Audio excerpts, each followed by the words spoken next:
oui, elle est avec nous pour nous parler de ce nectar savoureux qu'est le miel, pour nous parler bien sûr évidemment aussi de ses bienfaits. Plus précisément, bonjour Madame Cassi.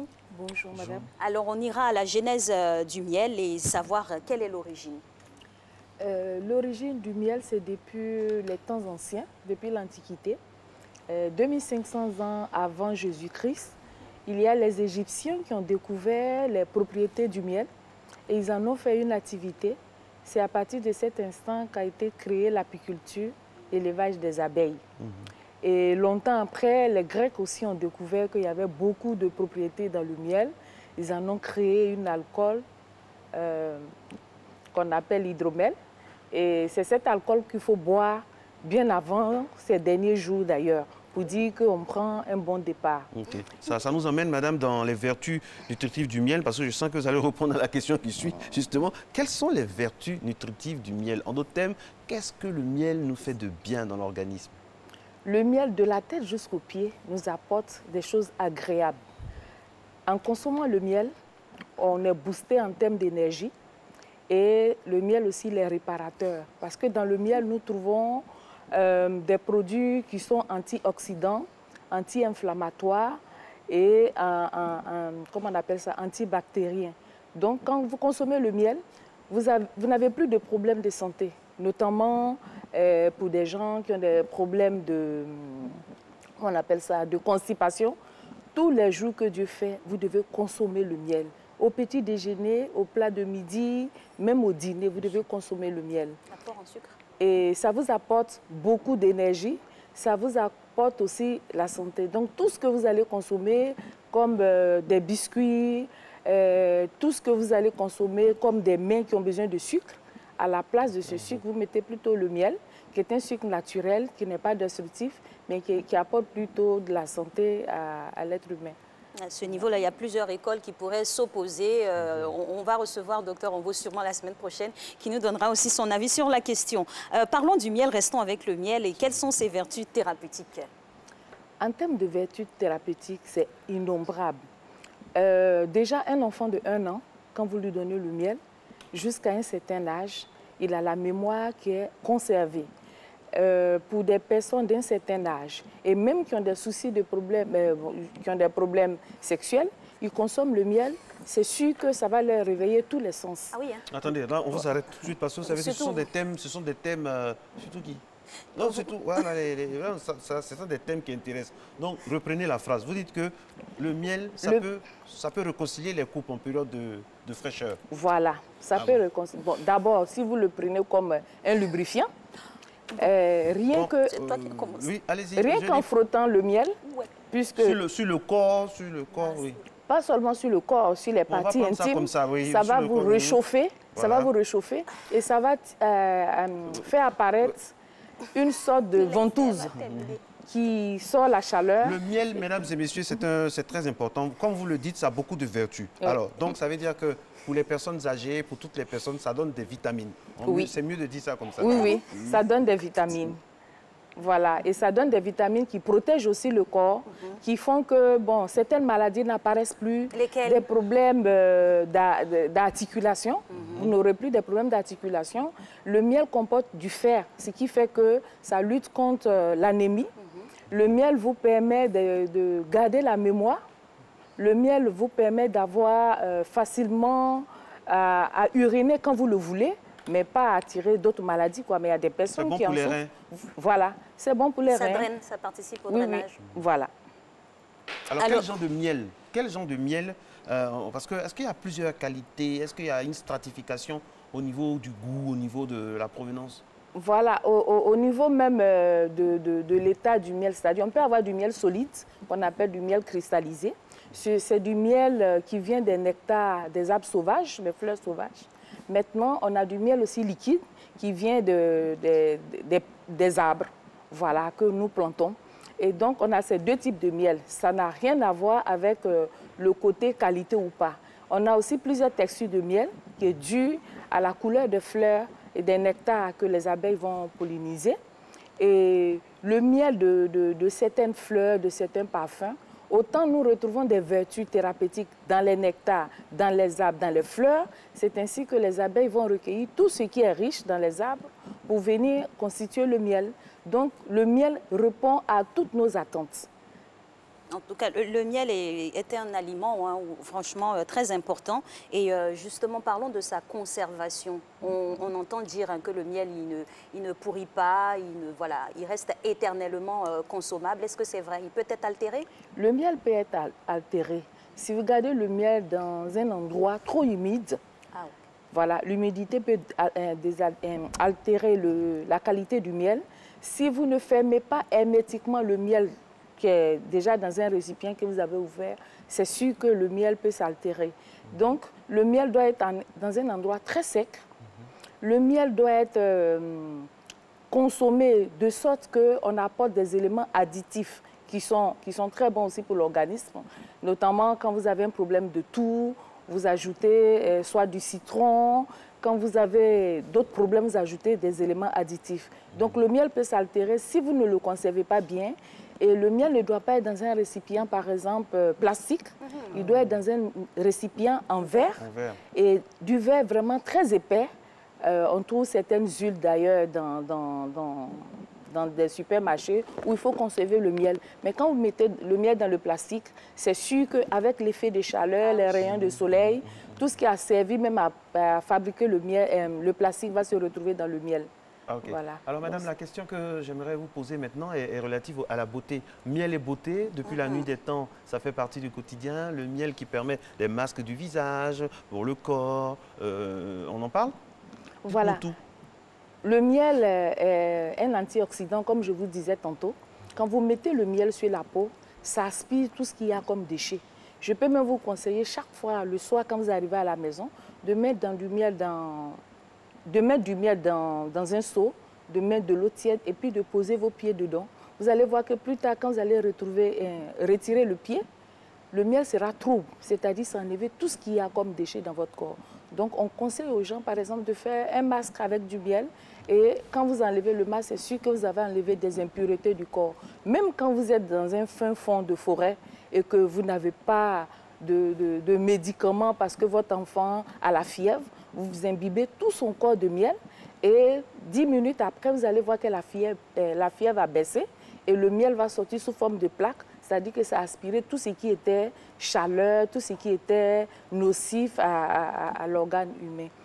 La preuve, quand vous avez des brûlures, quand vous avez des plaies, il faut mettre le miel là-dessus parce que c'est un très bon antiseptique et ça soigne les plaies, que ce soit externe ou interne. C'est très bon pour des brûlures d'estomac, c'est très bon pour des gens, par exemple, qui sont ballonnés et qui n'arrivent pas à digérer ou bien aller à la selle, tout ce qu'ils consomment.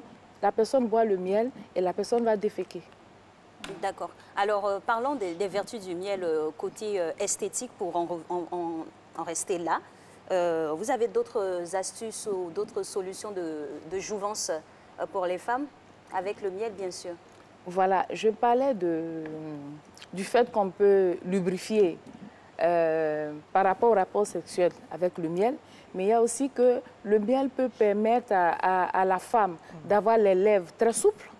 On met le miel bouche, sur la bouche. De toutes les lèvres. Oui, oui, toutes les lèvres. Toutes les lèvres, oui. Voilà, on peut mettre le miel sur toutes les lèvres pour que ce soit souple. On peut mettre le miel spirituellement, je ne sais pas comment l'expliquer. On met le miel dans un vase, on dépose sous le lit et ça active le désir sexuel. Ah bon? Oui. Donc quand on met le miel... Attendez. Il y a décembre va finir. Oui. Bon, il y a des gens qui veulent pimenter leur vie, c'est normal. Hein? Donc, on dépose le miel, quelle quantité? Comme ce qui est sur la table là? Comme ce qui est sur la table, mais vous laissez ouvert. Vous déposez sous le lit, bien avant. Quel côté du lit? Au bord du lit, bien tout totalement en bas du lit. Totalement en bas du lit. Ah oui, oui. Totalement en bas du lit. Et vous allez voir que ça va attiser votre appétit. Et tout le temps, vous aurez... Ça va vous donner envie de manger dans la chambre. Ça va attiser votre appétit. Donc, c'est ça le miel. Le miel vraiment réalise des choses très bonnes pour la cohésion du couple. C'est ça? Oui. Et bon, avec tout ça, il faut savoir que même la chirurgie plastique, on utilise le miel pour cicatriser les plaies. on utilise le miel pour soigner tout ce qui est plaie. Comment le miel fait de bonnes choses. Le miel fait de bonnes choses. Vive le miel, Alix. Voilà. Au-delà de la chambre, on va peut-être sortir de la chambre elle est déjà sortie, hein. et rester peut-être sur la carnation. Il y a certaines femmes qui disent que le miel, ça noircit. Voilà, ça noircit quand elle l'utilise comme ça, il faut mélanger à d'autres produits. Est-ce que c'est vrai? On a trop parlé de beauté, bon, c'est pas noirci, ça reconstitue la peau. Sexualité, hein. Je pense que la dose est bonne, hein. Retournons dans la chambre, laissez Alix. Non, Alix a déjà parlé de beauté tout à l'heure.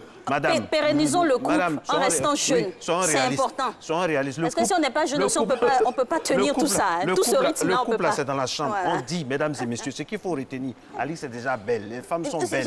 Donc la chose, comme on appelle, on sait que le miel, ça rend beau. Mais ce qu'on ne sait pas, ce qu'on ne vous a jamais dit ici, c'est que dans la chambre, le miel, ça on peut dire. Mais elle a dit. Elle a dit, mais vous voulez la couper. Non, Mesdames et messieurs, ça ne se passera pas comme ça.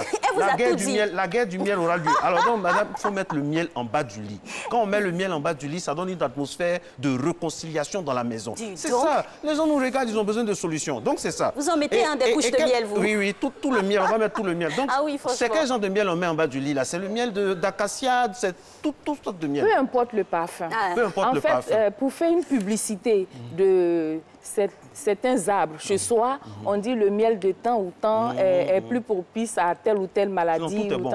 Je pense que tout est bon. Voilà. Du miel de toutes fleurs, ça réunit tout ce qu'il y a comme vertu dans les plantes. Donc vous avez, pour une fois, en consommant le miel, vous avez tout à votre disposition. D'accord. Je vais accompagner Marcelin et aller en profondeur. On va pénétrer encore dans l'univers du miel et savoir comment utiliser le miel entre... Vous avez parlé de sous le lit, mais quand vous parlez de lubrifier, comment ça se passe? C'est l'homme qui l'utilise ou c'est la femme? Comment ça se passe? On va dire tout tant qu'on y est. Allons-y. Les deux personnes peuvent l'utiliser. Et comment, précisément? Le miel se conjugue à deux. Oui. C'est-à-dire, je mets un peu sur le visage, sur la tête, sur la peau, sur toutes les... par exemple, les femmes, à un certain âge, au niveau de la ménopause, elles ont besoin de beaucoup de miel aussi. Vous conseillez ça comment? Expliquez-nous. Voilà. À un certain âge, avec la ménopause, vous avez des problèmes nerveux. Même de sécheresse, hein? Oui, de sécheresse. Voilà, voilà, de sécheresse intime. Donc, on vous conseille d'utiliser le miel. D'aucuns parleraient du parfum, mais je suis désolée que l'ail est du parfum, ou bien le camembert est du parfum, mais le parfum du miel, c'est le parfum du miel. Donc, comme je vous disais, c'est bien, avant d'avoir des rapports, d'utiliser le miel. Ça va lubrifier, mais il faut dire qu'avec le frottement, vous allez sentir une certaine chaleur et un effet de ventouse qui fait qu'on a toujours de l'énergie à revendre. Voilà un produit, quand vous le consommez le matin, il n'a pas les mêmes vertus que quand vous le consommez le soir. Le matin, vous consommez le miel, vous débordez d'énergie pour vaquer à vos activités. Et le soir, ça vous apaise. Mais le soir, ça vous apaise. Et vous n'avez pas de problème de constipation. C'est vrai. Vous vous reposez mieux. Je confirme. Alors, ce que vous avez envoyé là, c'est quel genre de miel? Parce que vous avez venu avec... C'est du miel toute fleur. Ça s'appelle le miel toute fleur. Oui, toute fleur. C'est-à-dire des savanes de la Côte d'Ivoire. Voilà, je dis du miel toute fleur. Quelle est sa particularité particulière? Bon, ce miel, il est riche, de sorte qu'on ne l'a pas orienté. Ce sont les abeilles naturelles. Parce que vous voyez un peu les abeilles, avec les pucules, le venin qui fait mal et tout ça. Comment on peut canaliser les abeilles à les imposer une seule fleur pour dire, vous les abeilles, vous restez ici pour consommer que cette fleur, pour qu'à la suite, on dise que c'est du miel de tel parfum. On discipline les abeilles. Voilà, c'est ceux qui font l'élevage d'abeilles. Donc, je peux dire que c'est artificiel, qui les concentre dans un lieu. À partir de ce moment, les abeilles ne sont plus comme les abeilles nature. Elles sont téléguidées. Voilà. Les vraies abeilles vont un peu partout. Elles vont sur toutes les fleurs et elles vont chercher tout ce qu'il y a de riche pour l'être humain, autant que pour elles-mêmes aussi, les abeilles, parce que le miel, c'est pour leur propre consommation, c'est nous qui partons voler. Mais pour revenir sur la question de madame, quand on dit que le miel noircit, non, le miel vous permet de conserver votre teint naturel. Si vous n'avez pas eu à utiliser des produits qui détériorent la peau, vous ne pouvez pas dire que le miel noircit. Il vous ramène à votre carnation. Voilà, il vous ramène à la vraie couleur de votre peau. Donc, si vous avez l'habitude de vous le miel va révéler la vérité. Le miel va vous ramener à votre base. Voilà, ça va rendre votre peau riche. Donc, le miel est un révélateur de vrai teint. Voilà. C'est en cela qu'il est bon, c'est qu'il est naturel. Voilà, donc quand vous utilisez trop des produits des produits décapants, peut-être de temps en temps, il faut revenir au miel comme un hydratant qui va réenrichir votre peau. Voilà, et c'est un exemple, madame, j'aimerais avoir un exemple de masque avec du miel. Quand on veut faire, par exemple, des masques avec du miel, quels sont les additifs, quels sont les apports, quelles sont les choses qu'on peut ajouter qui vont avec le miel? Voilà, il y a plusieurs recettes et moi, je vous conseille surtout de mettre du curcuma dedans. D'accord. Voilà. Ensuite? Voilà, ça donne une très bonne peau, une très belle couleur. J'ai testé, c'est ce que moi je vais. Oui. Voilà. Vous pouvez ajouter aussi du citron. Du citron dans le miel. Voilà. Et miel, comme je parlais de l'autre, vous pouvez prendre du miel, la poudre de gingembre et puis la poudre de poivre. Voilà, même des canettes, tout ça. Attendez, moi je note curcuma, citron, gingembre et puis poivre. Non, avec le poivre et le curcuma, c'est pour booster l'énergie, comme je disais tantôt. Vous voyez, les sportifs, quand ils prennent des comprimés pour avoir plus d'énergie, ils peuvent être testés positifs. En cas de contrôle de dopage. En cas de contrôle de dopage. Mais quand vous prenez le miel, ça booste l'énergie, mais vous n'êtes pas contrôlé positif. Parce que c'est des apports naturels. C'est des apports naturels. Il n'y a pas de produits stéroïdiens, tout ça. Il n'y a pas de produits dedans qui peuvent fausser les calculs au niveau des contrôles antidopage. Voilà. Et le miel est le troisième âge, madame? Le miel est le troisième âge, ça permet de conserver votre énergie, ça permet de garder la mémoire parce qu'à un certain âge, on peut avoir des troubles de mémoire. Le miel, en fait, résout toutes sortes de problèmes, si je peux vous le dire. Donc, on conseille, par exemple, aux gens d'avoir du miel et au bureau, et à la maison, et, je ne sais pas, dans leur environnement. Parce que d'autres personnes iraient plus loin pour dire que le miel, il est protecteur, mais ils peuvent dire que le miel, il est protecteur. Effectivement, le miel est protecteur, mais il faut qu'on l'ait à portée de main. Si vous êtes brûlé, par exemple, par le gaz, mais par de l'huile, tout de suite, vous mettez le miel dessus, ça va régénérer la peau. Et là, on a quelques illustrations de votre univers de travail pour le miel. Vous pouvez nous commenter un peu les images qu'on voit là? Voilà, là, nous sommes à une formation. On a des apiculteurs qui sont venus apprendre à élever les abeilles. Nous utilisons précisément sur cette image la ruche qu'on appelle les lancerottes. C'est la ruche qu'on conseille déjà même aux apiculteurs pour élever les abeilles parce qu'à l'intérieur du lancerotte, on met les grilles à reine qui protègent la qualité de miel, qui gardent la qualité de miel parce que la reine ne peut pas descendre pour y poser des larves. Donc, quand vous partez faire la récolte, vous avez juste le miel à récolter et la reine reste de l'autre côté et toute la colonie reste. La colonie ne va pas déserter. Okay. Par contre, il y a certaines ruches, dès que vous ouvrez, vous avez tout de suite les abeilles. Les abeilles peuvent prendre peur et puis elles peuvent déserter. Alors, tout ce matos-là, comme on dit là, est-ce que c'est onéreux? Est-ce que les apiculteurs ont les moyens d'avoir ça facilement? Malheureusement, non. Malheureusement, non. C'est une activité qui est menée par des paysans en général et ces paysans n'ont pas les moyens pour le faire. On peut estimer ça à combien comme ça, pour que les gens sachent s'ils veulent aider Une ruche lancerotte va dans l'ordre de 35 à 50 000 francs. Une ruche lancerotte? Lancerotte. Cette ruche qu'on vient de vous présenter à l'écran avec les deux compartiments, mais une ruche avec un seul compartiment qu'on appelle une Kenya, vous avez entre 24 et 25 000 francs. Mais la ruche lancerotte vous permet de produire beaucoup plus parce que vous pouvez poser des roses. Ça, c'est sans les gants, sans la tenue, bien tout, c'est tout compris. C'est seulement la ruche, c'est sans le gant. Ruche, hein. Oui, moi, en plus, ce gant qui est sur cette image-là, c'est un gant en cuir alimentaire. Ah. Voilà, parce que l'abeille produit le miel propre, sain, mais c'est nous, à la récolte, qui allons polluer la récolte du miel. Donc, qu'est-ce qu'il faut faire? Il faut avoir des gants en cuir alimentaire, c'est pas n'importe quel cuir. Il faut avoir du matériel stérilisé pour être sûr que le miel que vous partez récolter, il est bon. Maintenant, il y a la combinaison. La combinaison, vous pouvez prendre un tissu très épais pour le faire, mais il ne faut pas oublier que la récolte se fait la nuit, il fait chaud, on peut avoir très chaud, et puis bon, si on cherche à avoir une aération, c'est sûr que les abeilles aussi vont en profiter pour venir vous piquer. Donc, il faut aussi le casque qui vous permet de respirer et qui vous permet de voir. Voilà. Donc, l'équipement, il coûte cher. On gagnerait à les soutenir, ces apiculteurs, parce que c'est une activité écosystème. C'est grâce aux abeilles que nous conservons tout ce qu'il y a comme écosystème. Une régénérescence naturelle. Voilà. Et ce que les abeilles font comme activité, nous, êtres humains, nous ne pouvons pas le faire. Oui. Voilà. Donc, on a intérêt à garder, à conserver les essaims d'abeilles. Tout à l'heure, j'avais vu une image, quand vous présentez le journal, qui dit qu'il y avait la sécheresse. Mais si vous avez les abeilles, vous n'allez jamais avoir de problème de sécheresse. Voilà, donc quand vous investissez dans cette activité, en plus d'aider l'écosystème, vous permettez aux gens aussi de garder la santé parce qu'on a les vertus dedans.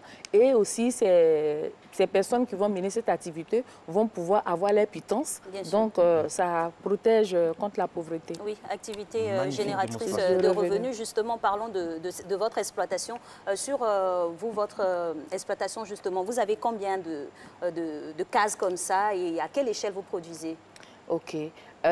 Sur 1 hectare, nous pouvons déposer jusque 200 ruches. Parce qu'au départ, on appelle des ruches pièges. On va déposer pour essayer de capter les abeilles qui sont dans cet environnement. Donc, dès que vous déposez une ruche, pour 1 hectare, vous pouvez déposer que 4 ruches. Mais après, on rassemble toutes ces ruches-là à un espace bien nettoyé, propre. Et cet espace s'appelle maintenant le rucher. C'est sous forme de, on peut dire, c'est un quartier général pour les abeilles. Donc, si vous avez un espace de 200 hectares, vous pouvez garder... De 1 hectare, vous pouvez garder jusqu'à 200 ruches. Voilà, ça devient le quartier général des abeilles. Elles vont butinner partout et elles viennent se reposer. Alors, là. Madame Kassi, la question qui vient aussi, hein, quand on nous regarde, quand les gens nous regardent, ils veulent qu'on pose cette question-là. Est-ce que le miel made in Côte d'Ivoire, est-ce que le miel 225, est-ce que le miel ivoirien est bon? C'est le meilleur miel. Voilà, plaisir, parce que nous avons des abeilles qu'on appelle les andansoni, qui sont recherchées d'ailleurs par des Chinois, parce que les Chinois vont... Voilà, les Chinois vont jusqu'à récolter le venin d'abeilles pour soigner tous les problèmes des nerfs. C'est à partir de là qu'est née l'acupuncture. Voilà, c'est-à-dire ce sont les piqûres. En principe, vous devez être dans une salle avec des piqûres d'abeilles et puis vous allez guérir. Donc, quand vous avez un nerf qui est défaillant, avec le venin d'abeille, vous allez reconstituer ce qui était défaillant dans le nerf et vous pouvez mieux marcher. Donc, nous, on a les abeilles sauvages. Ce sont les abeilles que Dieu a descendues. On a les abeilles sauvages. À aller élever des abeilles, créer des reines et autres choses, à partir du moment où vous commencez à donner la nourriture aux abeilles, ce n'est pas sûr que vous ayez un produit potable. C'est pour cela que nous, on va jusque dire que notre miel n'a pas de durée de vie. C'est-à-dire, tout le temps, le miel, il est bon chez nous. Mais quand vous commencez à donner à manger, quand vous commencez à soigner... À les domestiquer. Voilà, à les domestiquer, ce n'est pas évident que le produit soit potable. Ça biaise la chose. Oui, la nature a été interrompue, donc on n'a plus il n'y a plus ce côté naturel-là. Alors, mais madame, moi, la question aussi, quand vous voyez des abeilles, vous n'avez pas toutes ces combinaisons-là. Vous êtes dans la rue, les abeilles viennent vers vous. Quelles sont les précautions à prendre, pratiques aussi? Comment on met? Qu'est-ce qu'on met sur nous? Comment on fuit? Comment on fait? Quand vous vous parfumez, voilà, les abeilles peuvent vous poursuivre. Parce que pour les abeilles, ce parfum, ça doit être une fleur. Donc voilà. Elle se laisse séduire. Elle se laisse séduire. Donc si on va vous voir dans votre coin là-bas, on ne doit pas être trop parfumé. On ne met pas même déodorant même. On met voilà, c'est votre parfum naturel. L'abeille saura que c'est votre parfum naturel. Donc on ne se parfume pas. Quand on voit les abeilles, on n'a pas à les provoquer. Vous voyez les abeilles, vous passez simplement voilà, parce que les abeilles sont bien éduquées, je vous dis. Les abeilles ont une organisation meilleure que l'organisation même humaine. Donc, on n'a pas à provoquer les abeilles, mais quand vous voyez les abeilles, et si vous avez un mauvais esprit aussi, c'est sûr que les abeilles vont vous poursuivre. Oui, je vous assure. Ceux qui sont poursuivis par les abeilles, ce sont les gens qui sont mauvais. On doit faire attention à mais le fait d'avoir déjà peur... Il y a des endroits où les abeilles ne doivent pas venir, sinon il n'y aura plus personne là-bas. Voilà, le fait d'avoir peur déjà, les abeilles savent que vous avez peur. Et puis vous voulez soit les frapper, les tuer. Il ne faut pas les agresser. Voilà, l'abeille cherche à se défendre comme un être humain d'ailleurs. D'accord. En tout cas, franchement, on en a appris beaucoup sur les abeilles. Les abeilles sont voilà, les amis des humains. Et le miel, c'est plus particulièrement les amis des couples. Merci en tout cas à Madame Kassi pour toutes ces informations. La consommer du miel, mettez de miel tout simplement dans votre vie. En bas du lit. On a eu toutes les instructions le miel aussi de la télé, ça s'appelle? C'est la publicité. C'est parti.